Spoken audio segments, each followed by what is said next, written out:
Stephen A. Smith has officially crossed the line. The American media has a very obviously skewed and fixed bias towards appealing towards the most popular markets in the NBA. They're targeting the biggest audience, and they're giving their takes to tailor towards what the majority of fans listening want to hear. That's why you always hear in the American media talking how the Lakers are still a championship contender, despite everybody reasonably knowing from even the very beginning of the season that they were a team that could barely scrape into the playoffs at best. That's why you hear guys like Colin Cowherd and Stephen A. sound off on some ridiculous hot takes that sometimes hit the mark and sometimes just seem so far-fetched it's unbelievable.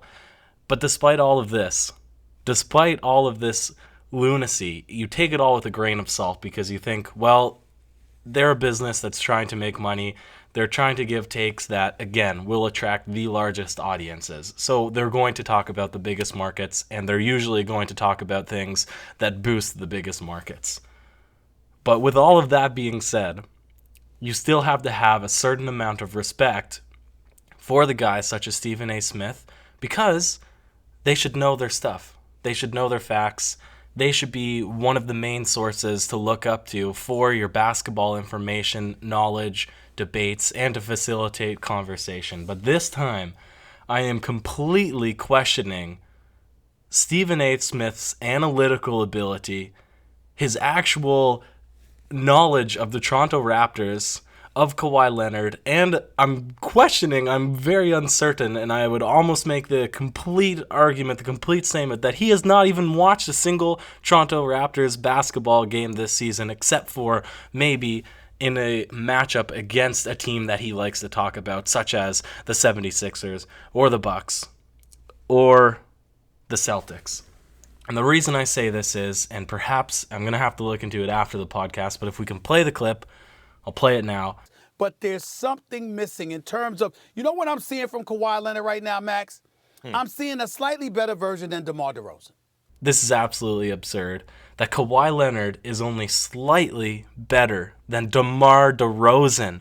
And now, Ben and I at the Raptors Digest have been so shy of talking about DeMar DeRozan in a negative light this season because of all the commitment that he put to the Toronto Raptors and the success that they had, not including the playoffs against LeBron. But other than that, he was a good, terrific player for the Toronto Raptors. Like, I still don't want to hate on him, but he is not good in a traditional sense, in a sense that you want to build around a person to make the championships, to make the finals.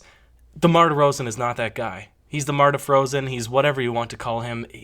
Unfortunately, his reputation is exactly true. He cannot fulfill in the playoffs. He's a guy that can have good regular season games, but cannot pull his own in terms of defense, cannot make clutch shots, and cannot be the leader of a team that's trying to make a championship run. Kawhi Leonard has proven to be that player.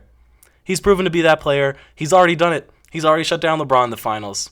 He's already won an NBA Finals MVP. He's already done, at his young, tender age, has more accolades than most players in the NBA will have in their entire lifetime. And he's been now denounced to be slightly better than DeMar DeRozan by Stephen A. Smith. And now get this.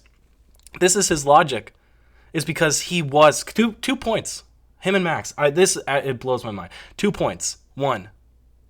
He has been given the opportunity to close games, and sometimes he succeeds and sometimes he doesn't. We'll get into that. That's one absurd point. The second absurd point is that he was considered a top 3 player in the league.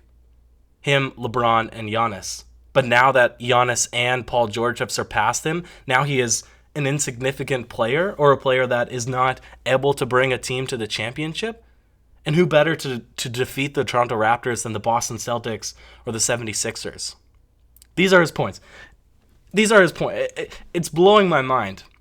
So first of all, it makes no sense to me. How is this man worse than what he was? If you consider, stats alone. Now, I don't want to be just a stat chaser, but he's averaging more points than his best season ever in the NBA. The season that he won the NBA championship, averaging more points than that. He's averaging more rebounds. He's more efficient from the field. Maybe his three-point shooting has dropped off slightly, but all in all, in every single game that he's played and started as the face of the Toronto Raptors, he's done statistically better. Now you put on top of when he was playing on the San Antonio Spurs, he was playing with at least 3 Hall of Famers. And Tim Duncan, Tony Parker, Manu Ginobili, playing under the greatest head coach of all time in Greg Popovich. And he wasn't even the first option. He wasn't the second option. He was the defensive stopper, and he's a guy that came into his own. And that's when they were considering him a top 3 player in the league. And now now he's playing for a franchise, which it was questionable whether he wanted to be a part of it. He never said that he wanted to be the face of the franchise. They're playing under a new head coach. They traded away the number 1 player on the Toronto Raptors team. They traded away the franchise player. They have yet to have a full healthy roster. They're not playing with a starting point guard. Their backup center got injured. And through this, an entire new head coach has come, and the entire philosophy for how Raptors play offense and defense has been radically changed. And he's still averaging numbers. Almost 27 points per game, almost 8 rebounds per game, the most assists that he's had in his life. All of this, fact check me, I'm off by maybe 0.2 in any of these categories that I'm mentioning now. Most turnovers, I guess, that he's ever had in his life. But in every other category, he's doing significantly better. And under the certain circumstances that he has in the Toronto Raptors, he's still doing better. And this is coming off a career injury that left him out an entire season and being traded away with one of the biggest trade stories that's happened in the NBA in recent time, save for the Anthony Davis, of course. But last season, this was the biggest news that circulated for an entire season long. So all these to be said, to say that he's missed a couple of game winners. I mean, Stephen A., if you were watching those games, the Toronto Raptors were sluggish, lethargic. Nothing happened on offense the entire game. And Kawhi Leonard took over in 10, 15-point explosions in the fourth quarter in order to bring them back to allow them to have the opportunity to win these games. And to tell me that because he didn't close in 1 or 2 games that this makes him not able to bring a team to the championship? And we look at who you're comparing him to. Yes, Giannis is a fantastic player. Kawhi Leonard is not Giannis Antetokounmpo. If you just look at the size, the length of things that he's been able to do this season, it's an absurd. He doesn't need to be better than Giannis in order to make it a championship team. That's what the rest of the team is for. To say he's not better than Paul George this season. Paul George is on a stretch now of about 10, 15 games, perhaps more, where he's averaged almost 40 points per game. Yeah, he's not doing as good as that. That doesn't make him not able to push a team to the championship. And if we look at what is the clutchness factor of, his favorite team, the Boston Celtics. Well, I remember them blowing a 20, 30-point lead against the Clippers. I remember them not being able to be clutch in the victory. Let's see, maybe their best player, if that's who he's referring to, Kyrie Irving, being able to close out the Los Angeles Lakers game. I remember this Boston Celtics team losing to the worst team statistically ever in the New York Knicks this season. I remember them not being able to beat the Golden State Warriors, to losing against the Magic, to losing against the Miami Heat. If we look at the 76ers, the super team in the East, the crazy team that's now stacked, well, they still haven't been able to defeat the Toronto Raptors. They still haven't been able to defeat Sacramento Kings, the Boston Celtics. I mean, it's absolute lunacy to me that there's absolutely zero respect put on the Toronto Raptors franchise. They're the number 2 team. They're 1 game back from the Boston Celtics with all the circumstances that I already mentioned, playing majority of the season without their number 1 point guard, the number 2 guy on the team, to having a brand new head coach, to being completely confused as to what the identity of the team was, to playing with all these varying lineups, to have all these expectations, and to still be the number 2 team in the East and a top team in the entire NBA. Top 5 team in the entire, I don't know exactly their standings now. I'm not going to bother to pull it up. But he's crossed the line, and I'm really open right now. This is a big ramble. I'm impressed if you made it this far, but I'm open right now to a debate or to calling me out as to why Kawhi Leonard is going to be the ultimate, and not to say he's going to be the downfall, but to say how his performance isn't deserving of championship contention, because really right now the conversation has been entirely facilitated, and I'm comfortable for the American media to portray that really only the Celtics, the Bucks, the 76ers have the chance to go.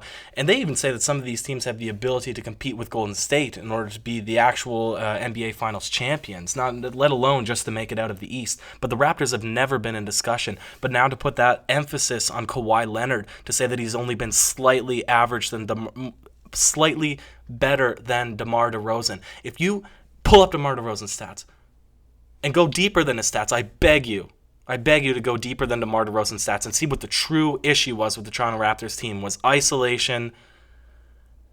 I don't want to get back into the dark memories, but basically the Toronto Raptors were not able to capitalize on defense. They weren't able to make shots in the playoffs, and they reverted to this disgusting isolation-style basketball where DeMar DeRozan would do backdowns, and he just wouldn't be able to. He was double-teamed. He couldn't handle it. But now if we look at the performance that Kawhi Leonard's had, he's already been more clutch in several opportunities than DeMar DeRozan has ever been. And this is not just in finishing game-winning shots, because that's not how you can measure if a team is championship ready or not, because a championship team will defeat their opponent in every situation possible. They will defeat them on defense. They'll defeat them in transition. They will out-rebound them. And sometimes the game will get close, but I guarantee it will not come down to the last shot in a 7-game series every single game. That's absolutely absurd. And Kawhi Leonard, given the opportunity, he will finish those, because how often do players get the chance to take these last-second shots? Right? And if you put LeBron into the same situation, that's the biggest criticism against him, is that he's not able to finish. And we've seen this. He's not. In many situations, he misses the game winner. He's passive. He's not aggressive enough. And yet his ability to take a team to championships has never been questioned. And yet Kawhi Leonard has overcome him in the final. Please, argue with me. Argue with me. That Kawhi Leonard is only slightly better than DeMar DeRozan, that the Toronto Raptors don't have the ability to make it to the NBA Finals. I think that it's gone a step too far this time in terms of the American media just absolutely disrespecting the Toronto Raptors, but to an extent that I'm actually questioning their ability to do their proper reporting due diligence, because if they have been true analysts or have actually seen any of the Toronto Raptors game, this comment could have never been made. It couldn't have. It could not have possibly been made that Kawhi Leonard is slightly better than DeMar DeRozan, because if you've seen what the Raptors have accomplished this season, then you would know that the Raptors have their best chance in history in making the deepest push that they have ever been able to make. And it's all attributed to Kawhi Leonard, to Nick Nurse, and to all the players. And for a second-best team in the conference, with a top-3 player in the league, having made some fantastic trades that are not even being considered legitimate, in Marc Gasol and signing Jeremy Lin, to all these factors, and to still have, absolutely no confidence in the Toronto Raptors, it's mind-blowing. It's mind-blowing. So, Stephen A., everybody, argue with me further. I'm disappointed. I'm ashamed in the reporting that's done here. You've crossed the line. You've made I don't want to say an enemy, but you've made a reporter, a fan, a person that watches every single Raptors game, that listens to the news, that follows everything. I'm disappointed. But I'm up for the debate. I'm up for the challenge. So thank you guys if you made it this far, to like and subscribe and all that cool stuff. But I'm fuming right now. So sound off in the comments. All right. Cheers.